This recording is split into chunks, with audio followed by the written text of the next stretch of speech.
सब पीपल, कैसे हैं आप लोग? I hope you are doing well और आपको मेरी वीडियोस अच्छी लग रही हों। अगर सच बताऊं, जो सच्चाई है वो ये है कि from last 5 to 10 years I have been teaching on class boards. मैं क्लास के ब्लैक बोर्ड पे पढ़ाता रहा हूँ, तो अचानक से कैमरा के सामने पढ़ाने में काफ़ी थोड़ी शुरू में तकलीफ भी हो रही थी, but I hope I am improving with every video.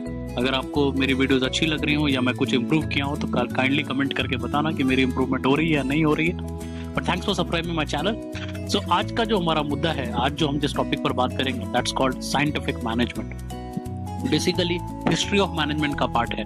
अब सवाल यह उठता है कि हिस्ट्री ऑफ मैनेजमेंट हमें पढ़ने की क्या जरूरत है? हिस्ट्री तो हो चुका है, तो उसको पढ़ के क्या करेंगे? बट सवाल यह उठता है, if you want to move in future you must know from where we started.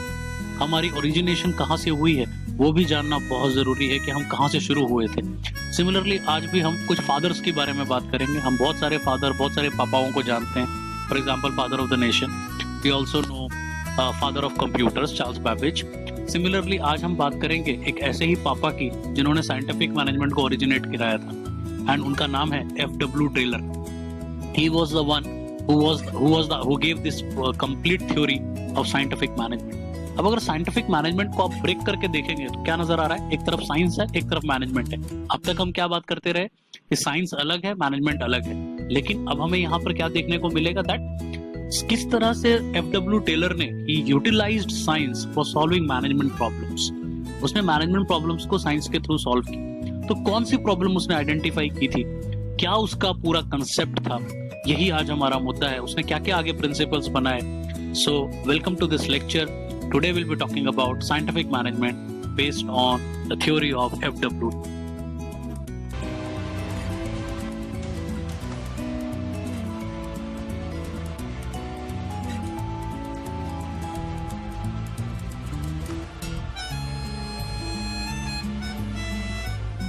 Okay, since the idea behind the scientific management was that the Taylor was really fed up from the inefficiency of workers. वो क्योंकि वो एक production manager था और वहां पर उसके particular unit में प्रोडक्शन हुआ करती थी उस शॉप फ्लोर पे, तो वो इनएफिशिएंसी ऑफ वर्कर से काफी परेशान था। And that's why the complete scientific management is based on increasing the efficiency of the shop floor. जिस पर्टिकुलर फ्लोर पे वो काम करता था उसकी एफिशिएंसी को बढ़ाना है, यही उसका ऑब्जेक्टिव था। अब इसको करने के लिए उसने किया क्या?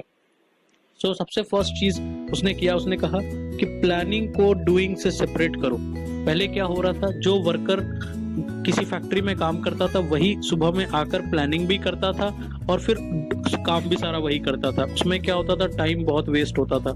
हेंस उसने सबसे पहली चीज क्या की कि जो वहां का गैंग बॉस है, गैंग बॉस मतलब वर्कर के ऊपर बैठा हुआ सुपरवाइजर, उसने कहा कि जो सुपरवाइजर है वो सारी प्लानिंग करेगा। प्लानिंग वाला पार्ट जो है वो गैंग बॉस करेगा एंड जो सारा डूइंग वाला पार्ट है वो वर्कर करेगा। I hope it is clear. तो फर्स्ट पॉइंट में क्या कहा उसने कहा कि सारे प्लानिंग और डूइंग को सेपरेट कर दो। देन सेकेंड पॉइंट में उसने कहा दैट वाज फंक्शनल फोरमैनशिप। उसने कहा स्पेशलाइजेशन लेकर आओ। स्पेशलाइजेशन का मतलब क्या था, that every worker should specialised into particular thing. किसी एक पर्टिकुलर चीज का उसको काम आना चाहिए। फॉर एग्जांपल अगर कोई वेल्डिंग कर रहा है, somebody is doing welding, तो he should be regularly working on the same welding process। वो सेम वेल्डिंग वाले प्रोसेस पे काम करेगा। लेकिन इसमें प्रॉब्लम क्या आ रही थी? प्रॉब्लम ये आ रही थी कि एक वर्कर को मल्टीपल लोग कमांड दे देते थे। यहाँ पर भी एक गैंग बॉस है, यहाँ पर भी एक गैंग बॉस है, इसने भी अपना कमांड दे दिया, इसने भी अपना कमांड दे दिया, जबकि ये तो सिर्फ एक काम कर रहा है, वो है वेल्डिंग का। तो इस वजह से यूनिटी ऑफ कमांड नहीं रही, वो फेल हो गई और उसमें वर्कर जो था वो प्योरली कंफ्यूज हो गया। वर्कर कंप्लीटली कंफ्यूज्ड कि करना क्या है। Hence then in the third point उसने कहा we must understand how the best way of doing a job. हम किसी काम को कितना बेहतर तरीके से कर सकते हैं वो हमें आना चाहिए। और उस चीज को समझने के लिए उसने कहा 3 तरह की स्टडी उसने की। One was called time study, other was called the fatigue study and third one was called the motion study. Time study उसने कहा कि एक मिनिमम टाइम कैलकुलेट करना है हर काम का। अगर कोई काम 10 मिनट में हो सकता है तो एक स्टैंडर्डाइज हमें बना लेना है कि ओके 10 मिनट्स में ये काम होना चाहिए। सिमिलरली मोशन में कितनी बॉडी मूवमेंट से वो काम हो सकता है। अगर मेरे को 10 मूवमेंट लगा करके वो काम हो जाता है तो मुझे 12 नहीं लगाने। That what I don't need to do. And third obviously fatigue. Fatigue मतलब क्या होता है? थकना। That means we are getting tired. If the worker is working from morning to evening, obviously वो टायर्ड हो जाएगा, और टायर्ड होने से क्या होगा? इनएफिशिएंट हो जाएगा। इसीलिए टेलर ने क्या कहा कि इस फटीग स्टडी को किया और उसने कहा देयर शुड बी ब्रेक्स। कुछ ना कुछ हमें करना चाहिए इसके लिए भी, कि जिससे कि हमें पता चल सके। तो 3 रीजन उसने निकाले, एक टाइम, एक मोशन और एक फटीग। नेक्स्ट वाज स्टैंडर्डाइजेशन करो। किस चीज का? टूल्स का। कौन से टूल किस काम में यूज होंगे। ये नहीं कि worker is looking after tools, कभी वो ए टूल लेके जा रहा है, फिर देख रहा है इससे काम नहीं हो रहा, फिर बी लेके जा रहा है, फिर उससे काम नहीं हो रहा। तो similarly he should know what tools to use, how much time that particular work will require, and working conditions को भी आप स्टैंडर्डाइज करें। ऐसा नहीं होना चाहिए कि जो वर्किंग कंडीशंस हैं वो इतने ज्यादा रोज चेंज हो कि at the end of the day worker को काम करने में दिक्कत हो, is not able to adapt with that particular change. Then उसने नेक्स्ट क्या प्रपोज किया? Scientifically select and train the workers. Worker को पहले क्या हो रहा था? कोई भी आया, ए आया, उसको भी सिलेक्ट कर लिया, चल भाई तुम भी वर्कर बन जाओ। बी आया, उसको भी वर्कर बना लिया। तो उसने टेलर ने कहा ऐसे मत करो, we must hire people very scientifically, we must look into the skills of people. हमें लोगों की स्किल्स को देखना है, उनके टैलेंट को देखना है, उसके बाद हमें उन्हें हायर करना है। प्लस अगर ऐसा फिर भी हमें स्किल्ड वर्कफोर्स अगर नहीं मिल रही, वी मस्ट ट्रेन देम, हम उनको ट्रेन भी करेंगे। ट्रेनिंग करने से क्या होगा? एरर रेट कम हो जाएगा। एरर रेट कम हो जाएगा तो एफिशिएंसी बढ़ जाएगी। और ऑब्जेक्टिव क्या है साइंटिफिक मैनेजमेंट का?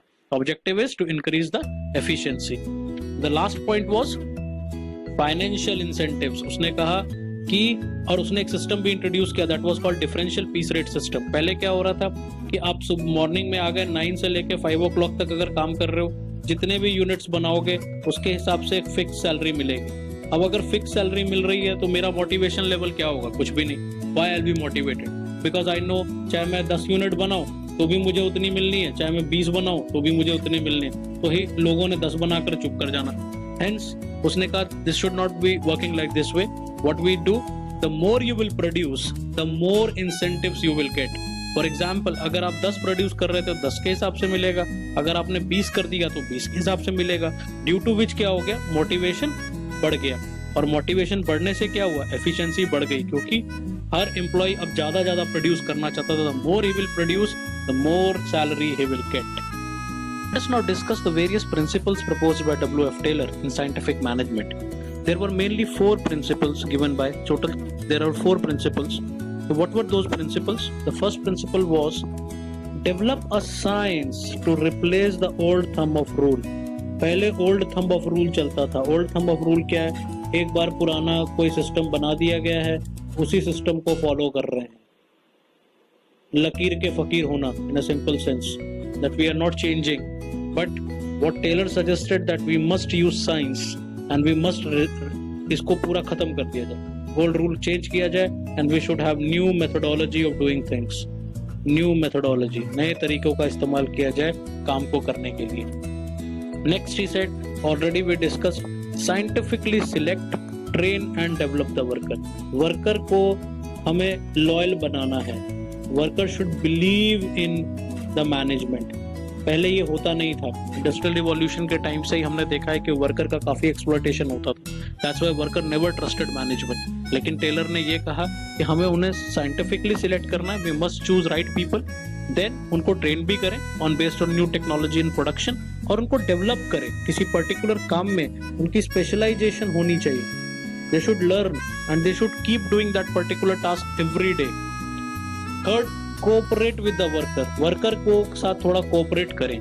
Sometimes worker comes to you for with some common problems. कुछ छोटे मोटे प्रॉब्लम्स लेकर वर्कर आपके पास आता है, उसके प्रॉब्लम्स को सुने, उसको सॉल्व करें। मैनेजमेंट और वर्कर को एक साथ मिलकर काम करना चाहिए। That's what proposed by. And fourth, divide the work and responsibility equally among management and worker. जैसा कि मैंने अभी बताया, उसने कहा मैनेजमेंट अभी तक क्या कर रही थी? सिर्फ काम करवाती थी, मैनेजमेंट डायरेक्शन देती थी, वर्कर काम करता था, लेकिन Taylor proposed that management and worker they both should work, दोनों को काम करना चाहिए सो दैट एफिशिएंसी जो है वो हमें पूरी प्रॉपरली मिले। Although in elements and principles of FW Taylor got really popular, काफी ज्यादा पॉपुलर हुआ। इनफैक्ट इस टेलर के बाद भी कई लोगों ने साइंटिफिक मैनेजमेंट का इस्तेमाल किया and they used in their into different tasks and organizations, लेकिन इसके बावजूद भी there were certain criticism, कुछ criticism भी मिला साइंटिफिक मैनेजमेंट को कि कुछ बातों को लेकर उन्होंने कहा कि नहीं, scientific management is not good. What were those points? First point was mainly focused on operating level. मैंने शुरू में ही बता दिया था कि ये शॉप फ्लोर के ऊपर बेस्ड था। The objective was to increase efficiency, वो बस ये कहता था एफिशिएंसी बढ़ाओ। उन्होंने कभी भी ओवरऑल मैनेजमेंट की बात नहीं की। They never talked about the whole organisation, उन्होंने पूरे ऑर्गेनाइजेशन को लेकर कभी कोई बात नहीं की। It was purely based on only production system, सिर्फ प्रोडक्शन सिस्टम के ऊपर ये प्योरली बेस्ड था। Next we was side line human aspect. अब देखिए, आप ऑर्गेनाइजेशन में काम कर रहे हैं, वहां वर्कर काम कर रहा है, वर्कर आर ह्यूमंस, तो दे हैव फीलिंग्स, उनको कई चीजें अच्छी लगेंगी, कई चीज नहीं अच्छी लगेंगी, बट उस एस्पेक्ट को साइंटिफिक मैनेजमेंट ने कभी कंसिडर नहीं किया। They only talked about fatigue studies, motion study, time कितना चाहिए, कितने मूवमेंट होने चाहिए, इन चीजों के ऊपर बात की, लेकिन ह्यूमन के इमोशंस के ऊपर, ह्यूमन की फीलिंग्स के ऊपर कोई उनका साइंटिफिक मैनेजमेंट का कोई कंट्रीब्यूशन नहीं था। Third important point was worker were never allowed to raise the voice. अगर वर्कर को पसंद नहीं भी आ रहा है ये मॉडल, तो वर्कर कुछ नहीं बोल पाता था। He was not able to speak, he was not able to raise his voice। तो फाइनली इन सब चीजों से हुआ क्या? ट्रेड यूनियन जितने भी थे वर्कर के, उन्होंने साइंटिफिक मैनेजमेंट के बारे में क्या सोचा? उन्होंने ये सोचा, it is one of the method to exploit workers. उन्होंने सीधा ये कंक्लूड कर लिया कि ये एक और तरीका आ गया जी, there is new way of exploiting people. So overall in a nutshell what we can say is scientific management is how science was used to solve a management problem, and which was like inefficiency of workers in the shop floor। लेकिन जैसा कि हमने जाना, इसमें तीन चीजें important है: elements, principles of the FW Taylor, and finally the various criticism faced by the scientific method। Thank you so much. I hope you like this lecture. If you like my lectures, kindly subscribe to my channel and also push that bell button so that you can get the notifications from the particular video. Thank you. We'll meet in the next video.